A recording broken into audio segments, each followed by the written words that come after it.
আসসালামু আলাইকুম ওয়ারাহমাতুল্লাহ। সিয়াম বা রোজা ইসলামের 5টি স্তম্ভের মধ্যে অন্যতম একটি গুরুত্বপূর্ণ ইবাদত। এটি শুধুমাত্র না খেয়ে থাকার নাম নয়, বরং এটি একটি পূর্ণাঙ্গ আত্মশুদ্ধির প্রক্রিয়া যা আমাদের তাকুয়া অর্জনের শিক্ষা দেয়। কিন্তু অত্যন্ত দুঃখজনক হলেও সত্য, আমরা অনেকেই এমন কিছু কাজ করে ফেলি যেগুলো আমাদের অজান্তেই রোজা ভেঙে দেয়। সারাদিন ক্ষুধা পিপাসা সহ্য করার পর যদি শুধুমাত্র একটি ভুলের কারণে রোজাটি নষ্ট হয়ে যায়, তাহলে এর চেয়ে আফসোসের আর কিছু হতে পারে না। আজকের এই ভিডিওতে আমরা কোরআন ও সহিহ হাদিসের আলোকে এমন 10টি গুরুত্বপূর্ণ কারণ নিয়ে বিস্তারিত আলোচনা করব যেগুলো করলে রোজা ভেঙে যায়। ভিডিওটি অবশ্যই শেষ পর্যন্ত দেখবেন, কারণ এর মধ্যে এমন কিছু বিষয় রয়েছে যেগুলো আমরা অনেকেই খুব সাধারণ মনে করি, কিন্তু এগুলোই হতে পারে রোজা ভেঙে যাওয়ার কারণ। রোজা ভঙ্গের 10টি কারণ। 1. ইচ্ছাকৃত পানাহার করা। রোজা অবস্থায় কেউ যদি জেনে বুঝে ইচ্ছাকৃতভাবে কোনো খাবার বা পানীয় গ্রহণ করে, তাহলে তার রোজা ভেঙে যাবে। আল্লাহ তাআলা বলেন, তোমরা পানাহার করো যতক্ষণ না কালো রেখা থেকে সাদা রেখা ভোরে স্পষ্ট হয়ে ওঠে। আল বাকারা 187।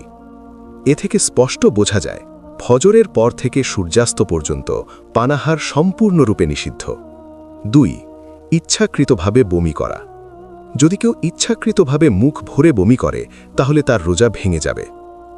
রাসূলুল্লাহ সাল্লাল্লাহু আলাইহি ওয়াসাল্লাম বলেন, যে ব্যক্তি ইচ্ছাকৃতভাবে বমি করে তাকে রোজা কাজা করতে হবে।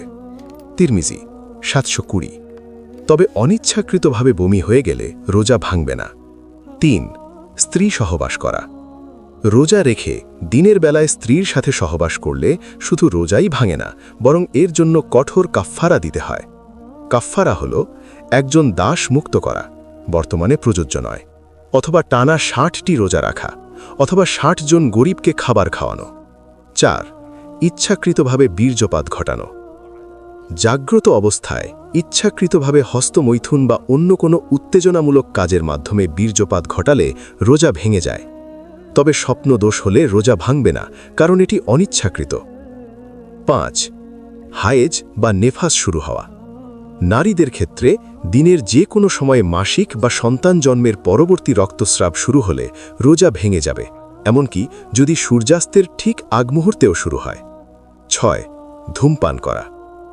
বিড়ি, সিগারেট, ভেপ বা হুক্কা এসব সেবন করলে রোজা ভেঙে যায়, কারণ এর ধোঁয়ার সাথে ক্ষতিকর কণাগুলো শরীরের ভেতরে প্রবেশ করে। 7. নাক বা কানে ওষুধ দেওয়া। নাক দিয়ে কোনো ড্রপ বা স্প্রে ব্যবহার করলে তা যদি পাকস্থলিতে পৌঁছে যায়, তাহলে অধিকাংশ আলেমের মতে রোজা ভেঙে যাবে। 8. শক্তিবর্ধক ইনজেকশন বা স্যালাইন নেওয়া। যেসব ইনজেকশন বা স্যালাইন শরীরকে শক্তি দেয় বা খাবারের বিকল্প হিসেবে কাজ করে, তা গ্রহণ করলে রোজা নষ্ট হয়ে যায়। 9. ইচ্ছাকৃতভাবে ধোঁয়া গ্রহণ করা, যেমন আগরবাতি, ধূপ বা অন্য কোনো সুগন্ধি ধোঁয়া ইচ্ছাকৃতভাবে টেনে ভেতরে নেওয়া। 10. ইসলাম ত্যাগ করা, নাউজুবিল্লাহ। যদি কেউ রোজা থাকা অবস্থায় ইসলাম থেকে বের হয়ে যায় বা কুফরি কথা বা কাজে লিপ্ত হয়, তাহলে তার রোজা সহ সব ইবাদাত বাতিল হয়ে যাবে। মনে রাখবেন, যদি কেউ ভুলে গিয়ে কিছু খেয়ে ফেলে, তাহলে তার রোজা ভাঙবে না। রাসূলুল্লাহ সাল্লাল্লাহু আলাইহি ওয়াসাল্লাম বলেন, যদি কেউ ভুলে গিয়ে পানাহার করে, তবে সে যেন তার রোজা পূর্ণ করে নেয়, কারণ আল্লাহই তাকে খাইয়েছেন ও পান করিয়েছেন। সহিহ বুখারী 6669।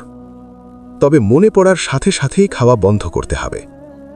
প্রিয় ভাই ও বোনেরা, রোজা শুধুমাত্র ক্ষুধা পিপাসা সহ্য করার নাম নয়, বরং এটি একটি পূর্ণাঙ্গ ইবাদত, যার প্রতিটি অংশ আমাদের সচেতনতার দাবি রাখে। এই 10টি বিষয় সম্পর্কে সচেতন থেকে আমরা যেন আমাদের রোজাকে সঠিকভাবে আদায় করতে পারি এবং আল্লাহর দরবারে কবুলযোগ্য করতে পারি, এই দোয়া করি। ভিডিওটি যদি উপকারী মনে হয়, তাহলে শেয়ার করে অন্যদের জানার সুযোগ করে দিন। জাযাকাল্লাহু খাইরান।